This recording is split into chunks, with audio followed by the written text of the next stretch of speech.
jovem político com carreira promissora, perde a disputa no Senado após escândalo e encontra uma bailarina por quem se apaixona. Entretanto, homens com estranhos poderes de controlar o futuro aparecem e querem acabar com o romance. O filme que vamos recapitular é Os Agentes do Destino, de 2011. O filme começa com David Norris, que está concorrendo ao Senado de Nova York em 2006. Ele é um político que se importa com as pessoas e se identifica com suas necessidades. A campanha de David decola rapidamente, ganhando popularidade. No entanto, devido a erros do passado, escritos em um artigo no New York Post, ele é exposto por ter mostrado seu traseiro nu em uma reunião universitária.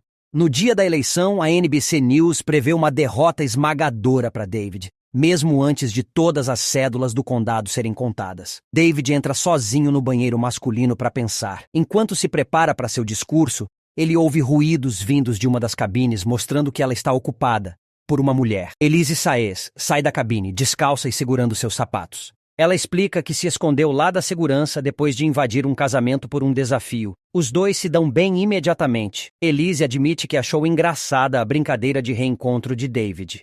David diz que está meio feliz por não ter vencido, pois agora tem um tempo para si mesmo. Mas Elise não acredita nele. Ela acha que ele gosta de estar na multidão. De repente, eles começam a se beijar apaixonadamente e se apaixonam rapidamente. Vai dar namoro! Eles são interrompidos pelo gerente de campanha de David, Charlie. Ela sai rapidamente, sem dar a ele a chance de contatá-la por causa dos guardas de segurança. David faz um discurso emocionante e poderoso, mas de repente ele diz que é besteira e que é apenas algo que tem uma boa repercussão. Ele começa a falar autenticamente e faz um discurso eletrizante, desfazendo os danos causados pelos escândalos públicos. Isso o torna o favorito na próxima eleição em 2010. Um mês depois, dois homens, Harry e seu superior Richardson, se encontram. Harry é instruído a derramar café de David em sua camisa até às 7h05, para que David perca o ônibus. David agora é sócio sênior da empresa RSR, fundada por Charlie. Harry cochila enquanto espera no parque e acorda a tempo de ver David pegar o ônibus. Lá ele encontra Elise,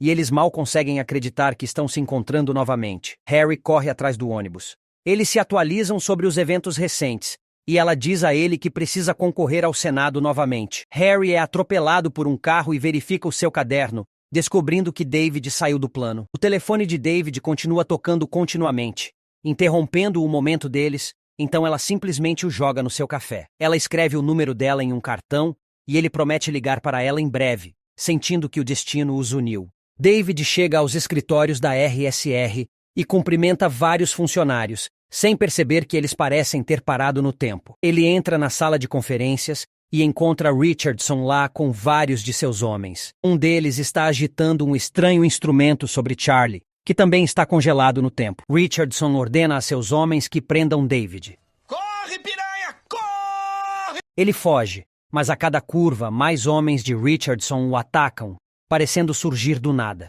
O mesmo acontece com Richardson. David consegue se trancar no escritório de Charlie e liga freneticamente para a polícia. Os homens de Richardson entram pela porta trancada como se não estivesse trancada. David é nocauteado.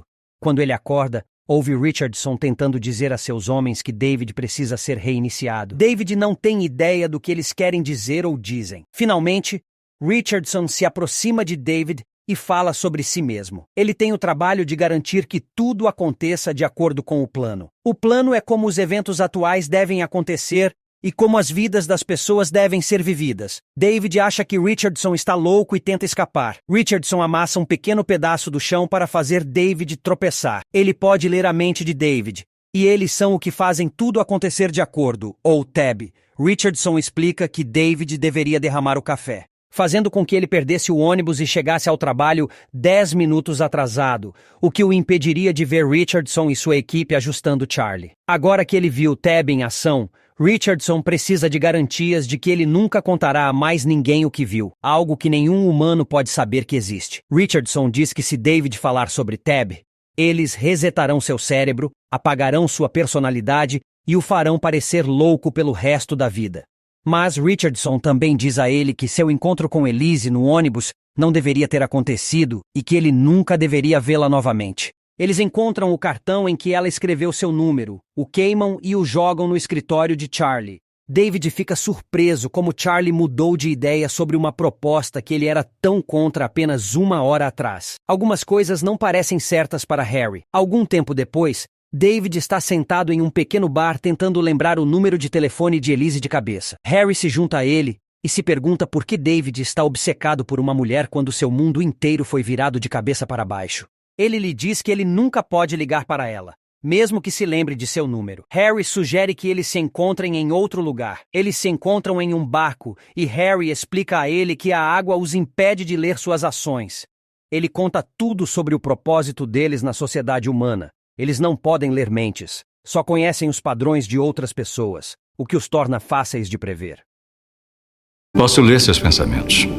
Basicamente, eles são anjos fazendo o trabalho do presidente. Eles farão de tudo para mantê-lo longe de Elise.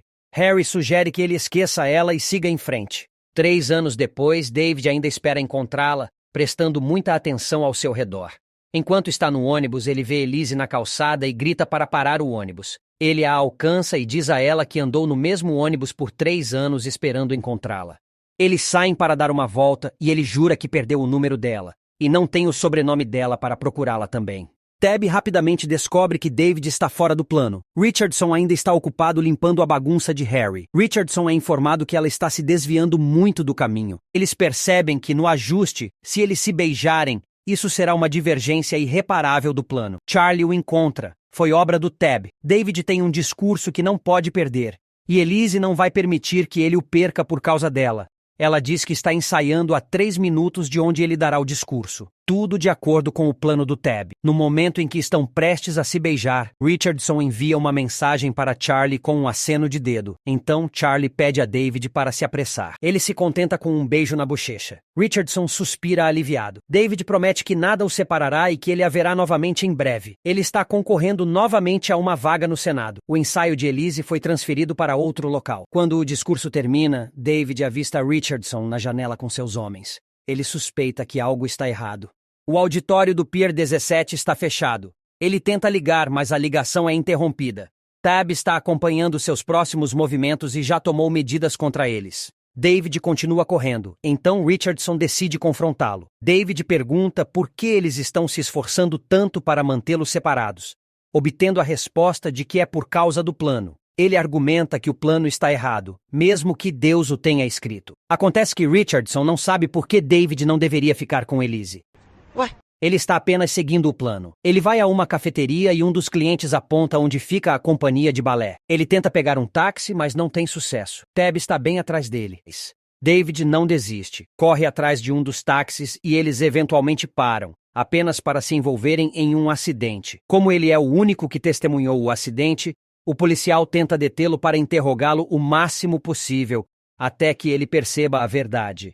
Acontece que ele não era um policial de verdade, mas apenas um dos agentes. Finalmente, ele pega um táxi e lhe oferece $100 para quebrar algumas regras de trânsito e consegue enganar o Tab. O Tab corre por várias portas tentando chegar à companhia de balé antes dele. Richardson deixa cair seu chapéu e não consegue abrir a porta para impedi-lo.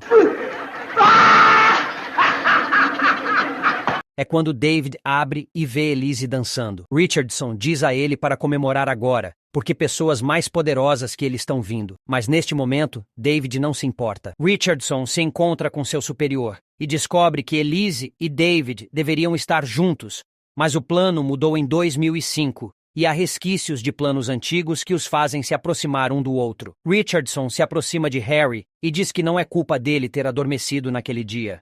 Eles estavam destinados a ficar juntos em uma dúzia de planos anteriores. David e Elise visitam um clube, eles dançam, bebem e se divertem. Eles se beijam no cais e fazem amor. Pela manhã, Elise fica confusa quando recebe uma ligação de seu ex-namorado. Ela se pergunta por que ele ligou justo hoje, de todas as datas, e 4 vezes ainda por cima. David rapidamente entende o que está acontecendo. Eles têm uma conversa romântica, mas David tem que sair para uma entrevista. Enquanto David está sendo entrevistado, um homem entra e dá a Elise uma mensagem de David, de que levará um tempo e que ele a ligará quando terminar. Para garantir que David não encontre Elise, o mesmo homem o conduz até o depósito vazio. Todas as portas estão trancadas. Após algum tempo, Thompson o cumprimenta. David pergunta o que aconteceu com o livre-arbítrio. A última vez que as pessoas tiveram livre-arbítrio foi depois do Império Romano. as Idades Negras por 5 séculos. Quando voltaram, eles consertaram tudo e recuaram novamente em 50 anos.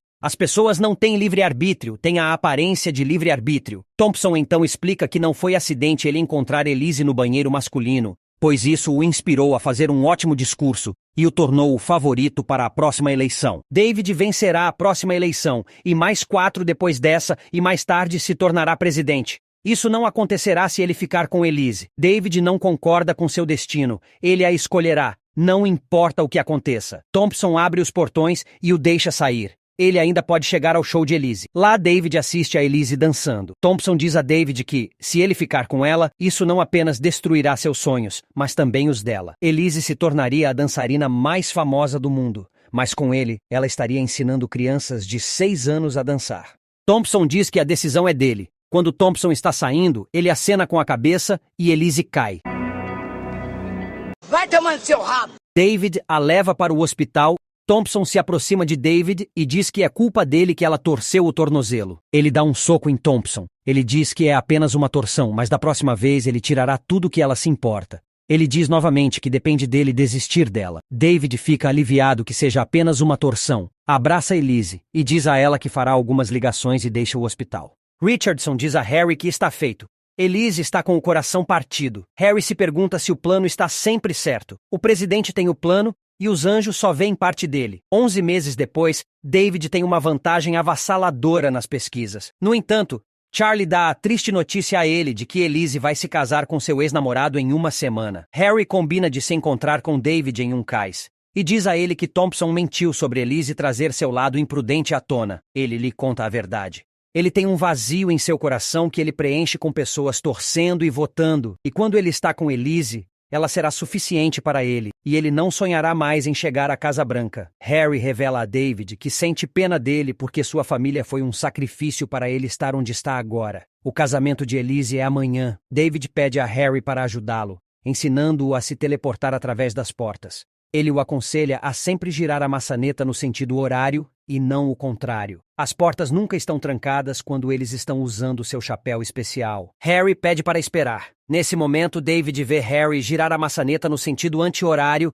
e ver outros agentes passando por ele. Harry ensina a ele como navegar pelas portas e o avisa que no momento em que ele atravessar, tudo vai dar errado. Suponha que qualquer pessoa com um chapéu seja uma ameaça. No dia do casamento, Harry dá a David seu chapéu e deseja boa sorte a ele. Thompson é notificado e eles partem em perseguição. Ele entra no departamento de veículos motorizados e não tranca a porta. Tab tem dificuldade em rastreá-lo por causa do chapéu. David perde o telefone e a jaqueta no detector de metal do tribunal e encontra Elise antes da cerimônia de casamento. Ele tenta se explicar para ela, mas ela o empurra para trás. Ele lhe diz que há uma razão para tudo isso e lhe fala sobre os anjos. Soca um deles no rosto e pega seu livro para mostrar que eles se amam. E ele quer passar o resto da vida com ela, mesmo que seja apenas por pouco tempo. Thompson é notificado de que ele revelou os anjos para ela, e eles convocam uma equipe de intervenção que vai resetar completamente a mente de David. David lhe diz que nunca mentiu para ela. Ele pega a mão dela e a leva para uma das portas no banheiro para o estádio. Ela não consegue acreditar no que está vendo, e eles continuam andando. Tab está logo atrás deles.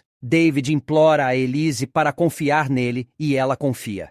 Na Estátua da Liberdade, ela quer uma explicação para tudo isso. E David dá. Ele lhe dá uma escolha: sair sozinha pela porta. E nunca mais o verá ou vir com ele. Desde que ele a conheceu, ele nunca parou de pensar nela. Sem hesitar em sua mente, Elise segue David. Eles giram a porta no sentido anti-horário e se encontram na base principal do Tab. Tab os percebe. Eles correm por uma escadaria que parece interminável. Enquanto isso, Harry é convocado para o escritório do presidente. Quando finalmente chegam ao terraço, a equipe de intervenção está bem atrás deles e eles estão encurralados. Eles confessam seu amor um ao outro e trocam um longo e apaixonado beijo como se nunca mais fossem se ver. Ao abrirem os olhos, os agentes da equipe de intervenção desapareceram. Thompson tenta dizer a eles que a tentativa de chegar ao presidente foi em vão. Quando Harry chega e lhe entrega uma mensagem, Thompson diz que entende e sai. Harry diz que eles arriscaram tudo um pelo outro, inspiraram o presidente e ele reescreveu o plano para corrigir a séria discrepância. E agora eles podem descer as escadas. O livre-arbítrio é um presente que você não sabe como usar até lutar por ele. Talvez esse seja o plano real do presidente, que um dia ele não escreverá o plano. Você é quem escreverá. Espero que tenham gostado. Até a próxima.